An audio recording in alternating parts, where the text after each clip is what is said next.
अमित नाम का एक आदमी रहता था।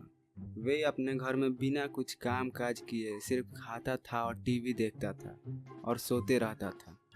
एक दिन उसकी माँ उसको बोली, अरे जब देखो तब ऐसे टीवी देखते रहते हो, कोई काम कर सकते हो ना। ऐसे बैठकर खाए तो सोने का पहाड़ भी पिघल जाएगा। कम से कम अब तो कोई काम करो। ऐसे खाओगे तो हमारा परिवार तो रोड पे आ जाएगा। कहकर डांटने लगी।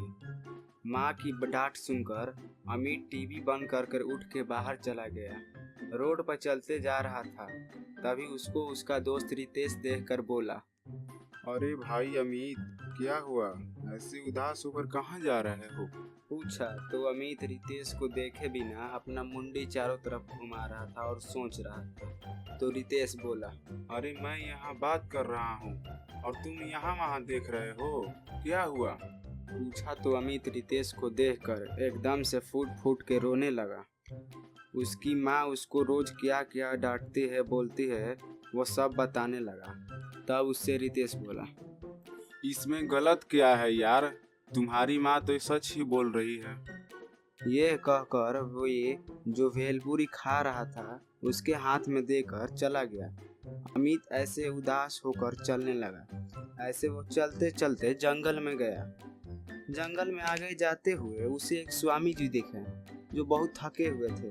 स्वामी जी अमित को देखकर बोले, बेटा बहुत भूख लगी है, क्या तुम मुझे खाने के लिए कुछ दोगे? ये सुनकर स्वामी जी को भेलपूरी दिया।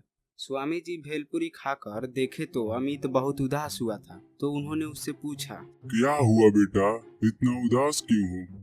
ऐसा पूछा तो अमित ने जो हुआ वो सब बताया।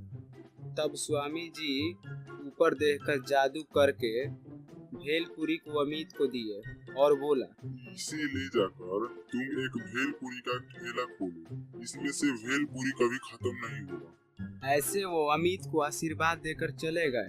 अमित घर आके जो हुआ सब अपनी माँ को बताया। माँ बहुत खुश हुई। अमित अगले दिन अपने गांव में एक भेलपूरी का दुकान खोला।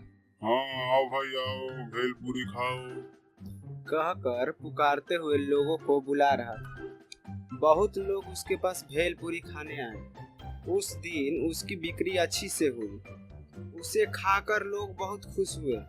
अमित के पास भेलपूरी खत्म तो होती थी, पर फिर उसके पोटली में वापस से भर जाती थी। ये बात जब गांव वालों को पता चली तो लोग उसके पास पूरा उमड़ कर आने लगे और उसका धंधा बहुत अच्छे से चलने लगा।